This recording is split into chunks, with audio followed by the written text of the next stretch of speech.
This is an interview with Theresa Odonnell for the Youngstown Historical Center of Industry and Labor Oral History Project titled Women at Work. The interview is being conducted at the Youngstown Historical Center of Industry and Labor, known as the Steel Museum, on April 21st, 2023. My name's Nicole Marino. First question is, where did your family live when you were growing up? I grew up in Lake Milton. I've actually been in Lake Milton my whole life. Great. What did your parents do for a living? My mom was a phlebotomist at Southside Hospital, and my dad worked at Packard. Packard Electric? Yeah. Okay. I'm like, it just went out of my, yeah. I'm like, Packard, I'm like, industry, and I'm like, that's not it. Packard Electric. Where'd you go to high school? Jackson Milton. When did you graduate? 2001. What did you do after high school? I just worked odd jobs. I worked at a hardware. I worked at Sears Hardware for a while, and then I worked at a bank, and I worked at a medical billing place, and then I went to the steel factory. Okay. What was your very first job? Working in an ice cream.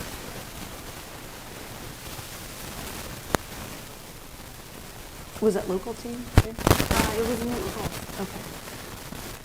And was your first job right out of high school, or did you go to college?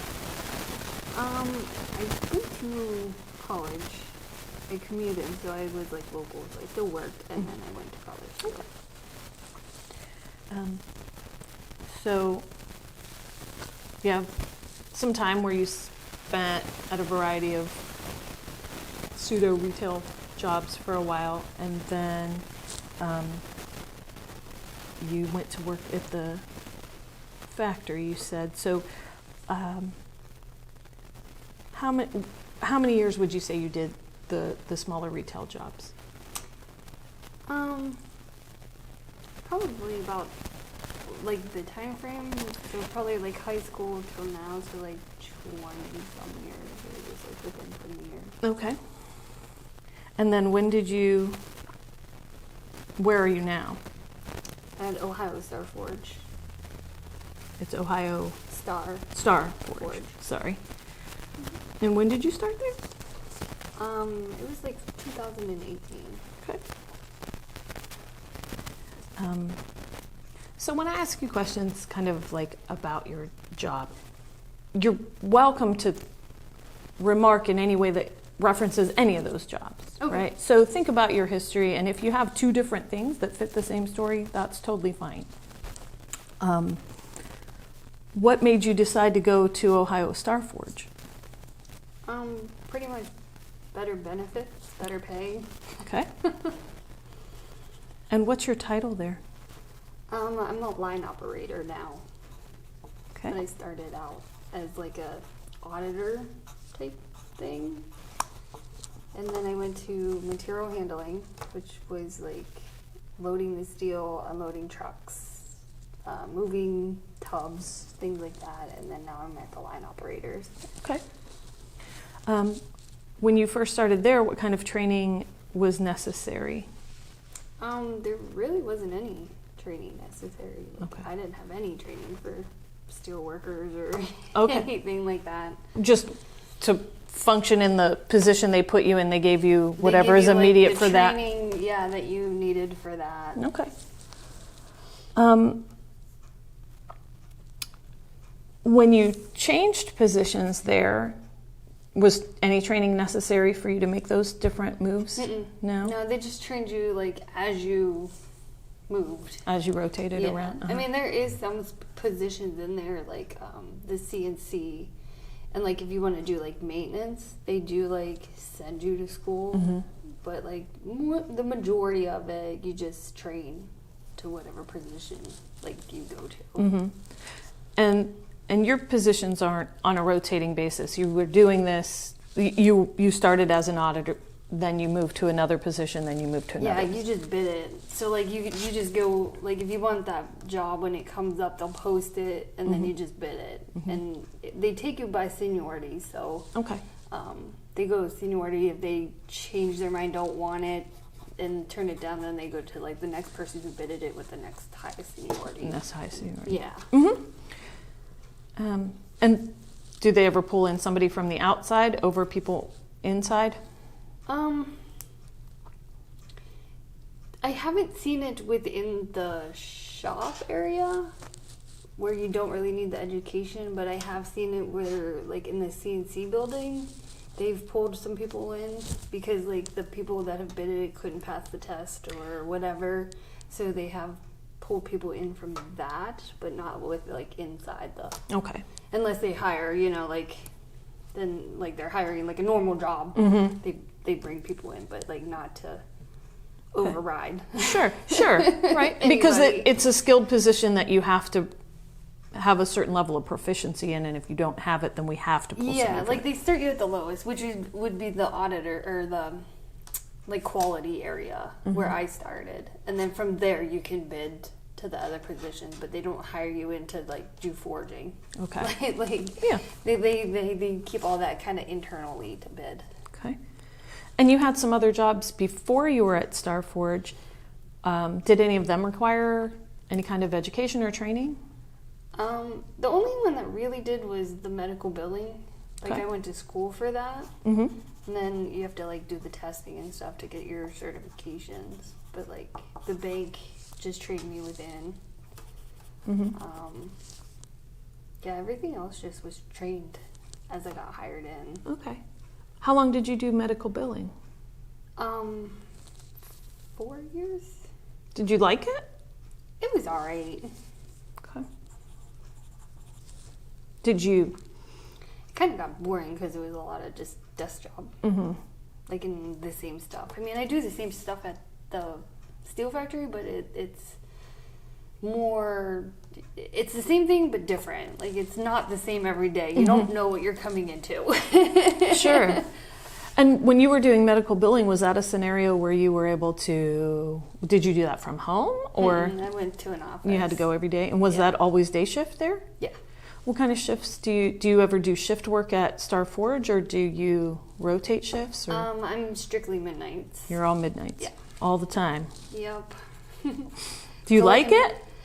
I do, to a degree. It's kind of starting to get wear on me. I mean, like after 5 years, it's starting to wear on me. Sure. But I mean, I'd rather do midnights or day turn, but day turn's hard to get on because that's a lot of the older seniority people, the ones that want the day turn. Yeah. Well, and for you to switch, would you have to bid on that too? Yeah. Yeah. Yeah, like so if that position on day turn opened, I would have to bid on it. And you'd have to hope that you had enough seniority to get okay. it. Yeah. I gotcha. What's a typical day like at Starforge for you? Like I come in and like I get the schedule, and there's two people where I'm at in my department, so on the line. So there's a shop blast on one end and a shop blast on the other. And one, you either run 4 lines or you run like a shop blast in 1 line. So like if I'm this week, and you like rotate weeks. So like this week I'm doing the 4 lines. So you just come in and make sure the lines are full. You start them up, and they kind of come down with belt and put into like the customer containers. Like they measure them, weigh them. They do all the stuff that like a visual would do, and put it into a container. Okay. And so what's shop loss like? What is it? The shop blast is like after they forge them and you have like the steel with the like flakies on it. The shop blast takes it with these little BB things and like takes all the flakes off and makes them like a silver instead of like the burnt flaky. So what kind of challenges do you face at your job? The machine's not working. Okay. Like today, the the machine was working very great. The shot block was working great. And then 10 till 7, the shot block broke. So,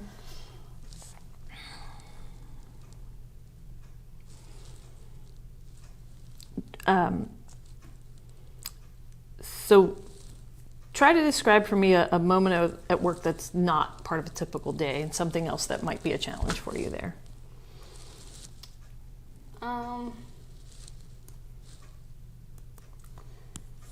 Like, I don't know, because I mean, it's really not that like a difficult of a job. You know, it's kind of, I guess, like is just trying to keep everything running, so that it's not sitting. Because like there is, but there's not a quota to meet. So it's like you just try to keep the lines running, the bowls full, like everything just going. But sometimes it's challenging because the lines are so old that they don't want to run. And then, so do you have maintenance on site where, Yeah. in a scenario like that, they'll come and help you out with that? Yeah. How many people do you typically work with on that kind of shift? On the midnight shift, Yeah. we have, there's actually quite a few of us. One,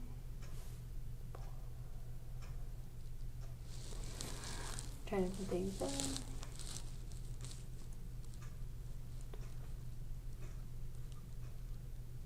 I think we have almost 20. Okay. Maybe a little bit more than 20. 20-ish. Like yeah, roughish. Is it a mix of men and women then? Yeah, we have, it's mostly men. We do have 3 women on our shift. Okay. I think we have a total of like 9 women altogether. In the whole shop? Okay. And Yeah. 3 of you are on your shift for Yeah. that particular scenario. And okay, so let's talk about the location. Is there a separate facility for you guys to use, such as shower facility, locker facility, restrooms, whatever that's designated for women? Yes. You have all that? We have our own locker room. We have our own bathrooms. There is a shower in there, but Nobody really uses yeah, it? we're like, yeah, we don't use it. Okay. What's your working relationship like with the people on your shift, men or women, whomever? Midnight shift actually gets along pretty well. We all like work together and get along. It doesn't matter whether you're female or male. Like, I mean, you get your bickering, like, oh, I don't like that person, but for the most part, yeah, we all work together. The men help the women, and we help the men. Okay. How does management or administration treat workers? They treat us pretty good. Our supervisors are nice to us. Not like the front office and that's a whole different story. But Okay. Well, so if you've ever struggled with working with a certain segment or a certain person or a certain manager or admin or anything, what kind of challenge did you have, and how did you strategize how to make your normal work day work in spite of that? I just I just do what I'm supposed to do, and I deal with it, I guess. Sometimes I try to because what we deal with, me and the other girl is from the other shift's not filling anything or stocking. Mm-hmm. So we're always running and pulling parts and stocking and stuff like that. So we just kind of it gets old, but we just kind of do it just because we're both workers and okay. We just do it. Yeah, and and we've said and we've complained, but there isn't really anything in writing that states that they have to do it. So the managers really don't do anything about it. Okay. I mean, they've said stuff to them, but it's is it directed at you, or is it more like you guys just kind of got stuck with this portion of the job? Stuck there. It's just the people that we follow. Okay. It's not directed at us because we're women. It's just That's just how it happened to work out. Okay. It's just the people that we follow. And so you get to run around and do some of the Yep. smaller. Okay. Is it physically Hard. demanding or No. just No, because like a lot of it's just done with a forklift. Okay. So I mean, you're driving it. You just drive to the back and you come back. It's just a lot of driving, so yeah. it's not demanding. Okay. It's not physically demanding. Well, I thought when you said stock and I thought you were physically moving things, so I just wanted to clarify for like my with own the forklift, understanding. but, we have to go like all the way into the back, like into a warehouse, Mm-hmm. and like get the parts and bring them up. Okay. So it's like instead of making all these trips every time you need a tow, you like bring everything up, and it's like they don't do that. They don't bring stuff up in stock or bring up the customer containers. You don't Okay. have 'em. So you get them. So,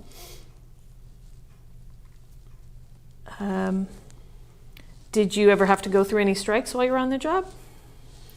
Nope, we haven't had strikes. Not yet. Okay. Hopefully I don't have to. Hopefully but you never do. Yeah. Yeah. Have you ever had to report a grievance for yourself or anyone else? No. What do you enjoy most about your job? I like it because it does keep me busy, and it's like I said, it's the same job, but there's always something new every day. You get like a new challenge every day. And it's not. Sometimes it's an easy challenge. Sometimes you don't really have a lot to do, and you have an easy day, and then. Yesterday was a horrible day for me. I had maintenance over there all the time because I just had stuff going on all day. So it's just a new thing every day. Same thing, but new every day. You never know what's gonna happen. Okay. What do you like the least about your job? The lazy people. Like people just not doing their job. I mean, it's not a hard job to begin with, and people just don't do it. Like I don't get it. How's that? I guess how does that I don't know how to phrase this. Let me think.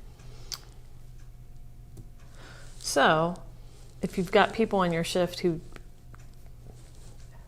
don't really want to carry their own weight, what's your response? Do you feel like you have to encourage them to participate? No, because they don't. Or do you just do your own thing and just let it go? I say stuff to the supervisor, like, if it's gonna affect me, like today I came in with 2 lines empty and nothing up there, so the one line sat there for 3 hours before I got it running, and I just told my supervisor, I said, this line and this line's going to be down because that's what it is. I don't have anything up here, so. Okay. I'm just hoping we just hope one day that they say something or go, hey, Yeah. you need to start pulling your weight. Mm-hmm.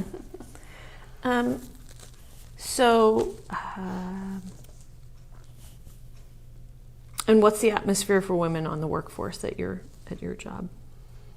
It's good. They don't go, oh, you're a woman, so, they treat you kind of like another guy there. Okay. Yeah. Do you have any negative examples of what it is to be a woman at that workplace? Not really, not at this one. Do you have any negative? I've had experience when with the fire department. Oh, okay. 'Cause being on the fire department, I've had experience with it. All right. Well, tell me about that. The one chief that we had was very negative to females. It didn't matter I went through training with a couple of the guys there, and I could do what they did, and he still treated me like I couldn't do anything. Like I was on a call, and I asked him, I said, because you report to the chief, I went to the call and I said, what do you need me to do? And he looked at me and said, I need you to give him your gloves and your mask. He's going in. Okay. So it was, thanks for carrying equipment, and you can stand here now. Yep. Oh, wow. So I just turned around and I went and found another officer. Okay. I said, what do you need me to do? And that's a good, from the outside, that seems like a reasonable workaround to somebody who... And I was like, and I wasn't even an officer, but I was like And the guy that I had to give my stuff to was an officer. I was like, it's pretty bad when the officer doesn't come prepared to a scene. Prepared to his stuff. And I had backup, so I had backup stuff, so I was good. Here, you can have it. I have backup. How long were you? Are you still? Do you still? Mm-hmm. Are you a volunteer firefighter then? Volunteer. Okay. How long have you been doing that? What has it been, like 18 years? Oh, that's great. And so that's sort of a scenario which might be expected to be an arena where you would run into some sort of chauvinist. Mm-hmm. Do you see a lot of that beyond what, like that particular incident that you just mentioned? How much of it do you see there? Since he's been gone, I don't really see it. Actually, we have a female chief now. Okay. So I don't see it. And I really didn't see it a whole lot when I went to, like, different events. Like, you know, because you see the other women there, too. And I've never really had any issues with other firefighters from other departments, either. Okay. It was just that chief. One specific individual who... Mm-hmm. Okay. I'm glad you brought that up. Did he happen to be like an older guy? Yeah, he was, what is he? I think he's in his 60s. Oh. 50s, 60s. Okay. At the time. Okay. And did you feel like that was an attitude that he took to other women too? Yeah, because my mom had issues with him too. Okay. My mom was an EMT and she had issues with him. Okay. Yeah, thanks for sharing that one. So I've asked you a bunch of questions about the workplace, and we kind of concentrated on Starforge, but you had some other jobs. I'm glad you brought up the firefighting aspect, but you had some other jobs too. Do you have any incidents from those that, one way or another, good or bad? Like, what do you find good about working, and what do you find challenging about working in any of those cases?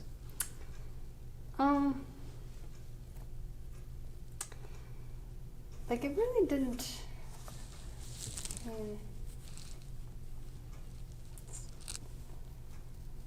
So, like, the bank that I worked in was like the one in Lake Mountain where I'm at. It's a small town, so you pretty much saw all the same people. Mm-hmm.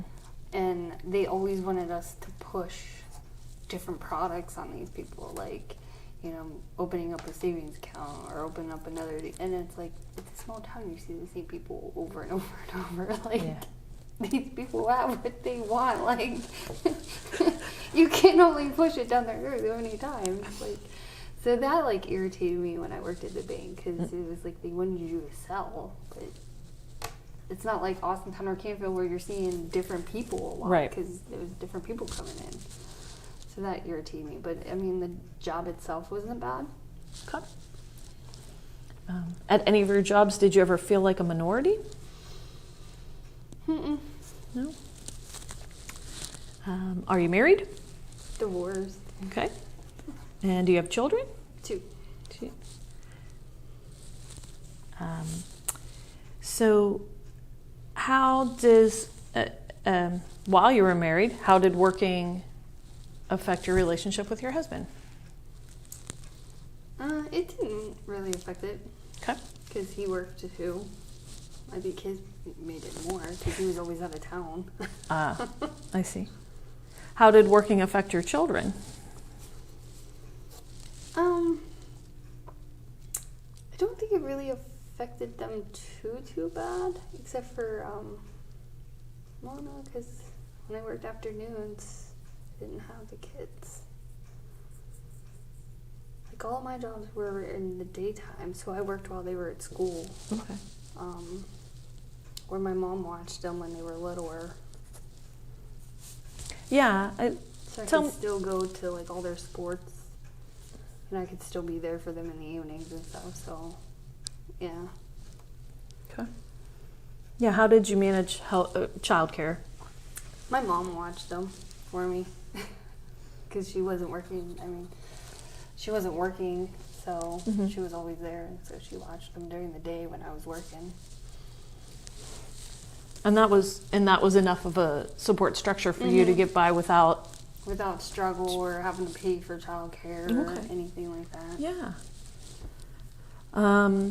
If relevant, did you have to take care of your parents at the same time as raising your family and working?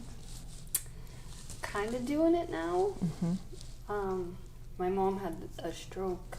I think it'll be. We were thinking of this. I think it'll be 4 years now. Okay. That she had the stroke. So it's like I take her to like all the doctor's appointments and try and keep things straight. Plus work midnights. Plus do the kids. Plus kids, yeah. Yeah. There was times it was stressful. Still stressful sometimes, but when she first had her stroke, it was really stressful because she had a hard time getting around and doing stuff. And so like I would take days off of work at night because I'd be up during the day with her making sure she didn't fall or things like that. Yeah. Not get sleep. Yeah. Or very little. Did they give you a hard time at work at all about? No, I did FMLA, which is like a family medical leave. Okay. So if I had to, I could take it. I would just call off with that, and then it would be excused. And that's kind of what that's in place for you. Yeah. For you to use it. That's good. That's good.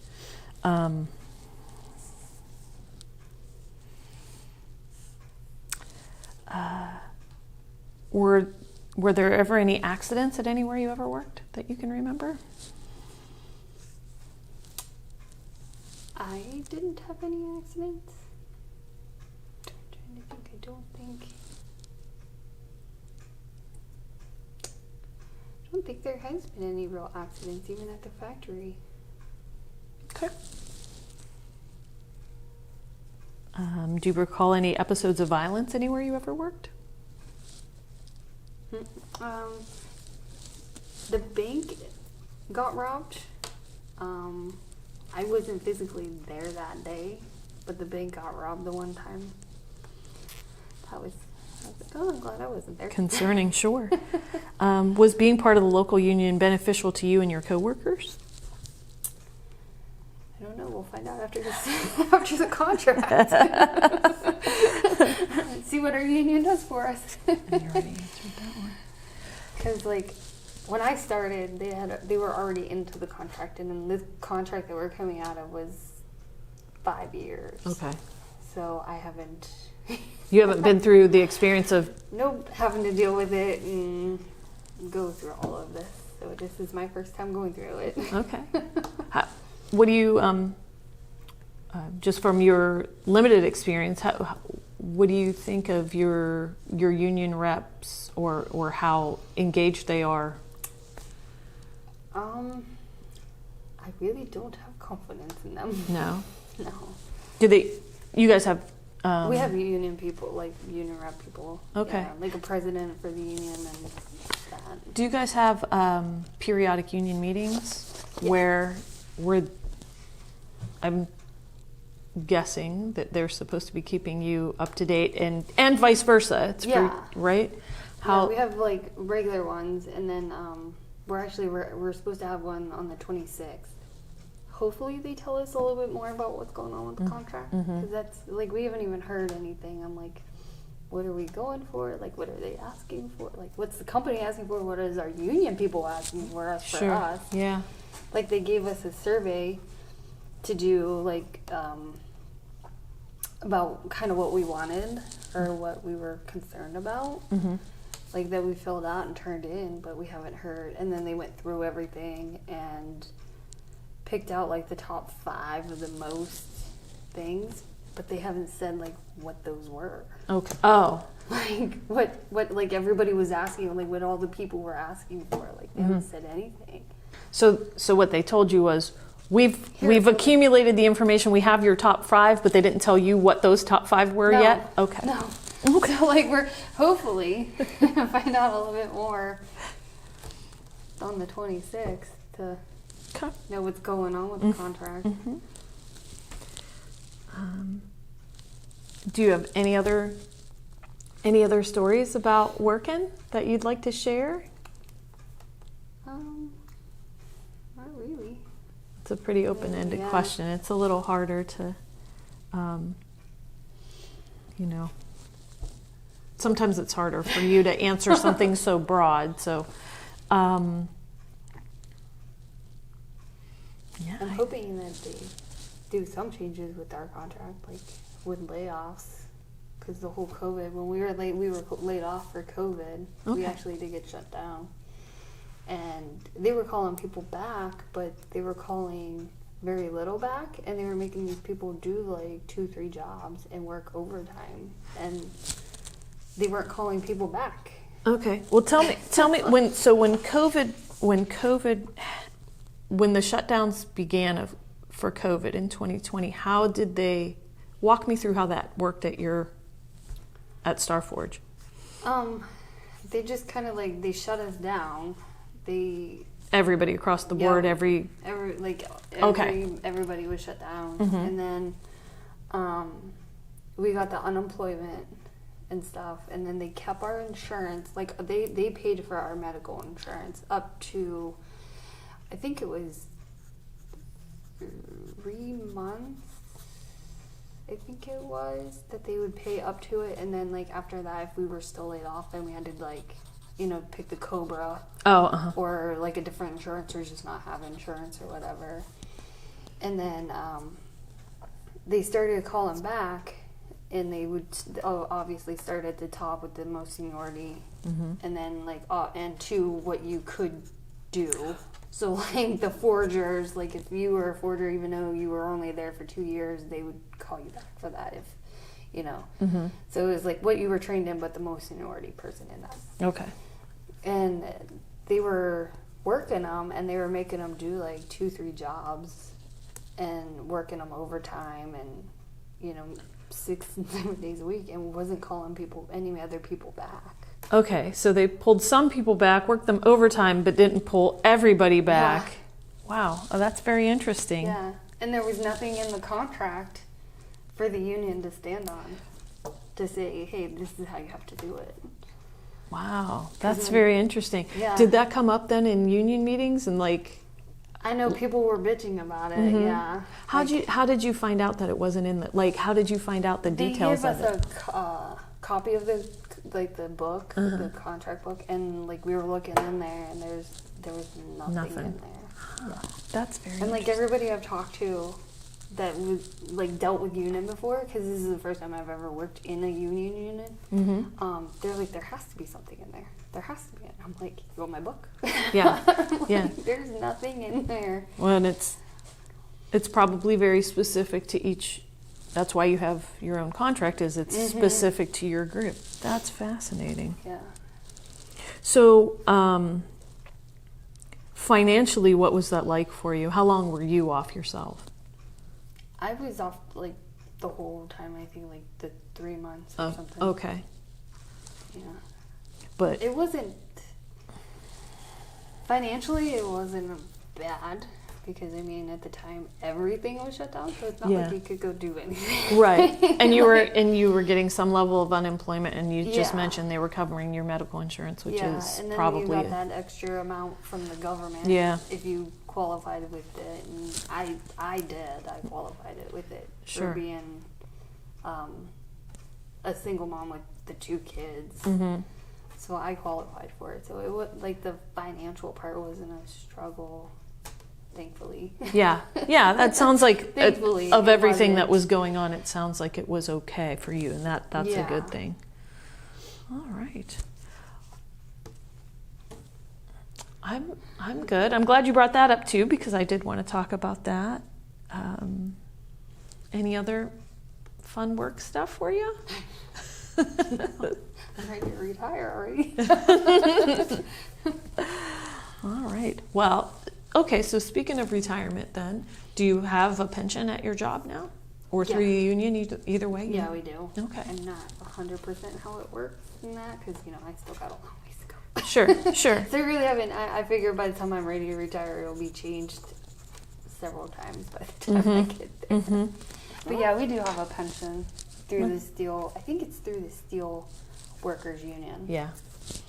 That's good. Very good. All right. Well, I think that's good. Thanks so much for talking to me. Oh, no problem. It's very exciting. I enjoy this very much, so thanks again.